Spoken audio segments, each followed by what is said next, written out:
Hello sis, may job order na ako, din hire pa ako ng isang agency. Paano kaya yon?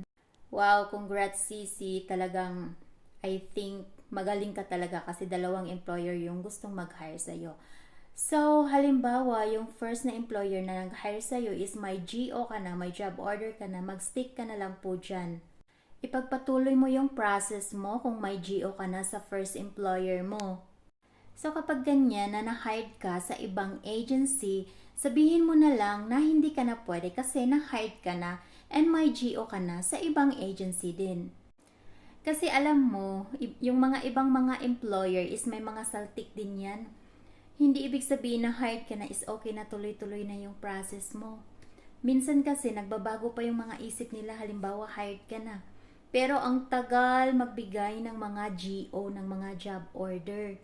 Kaya pasalamat ka na lang sa first employer mo na nagbigay agad siya ng GO. It means interested talaga siya sa'yo. So, go for it.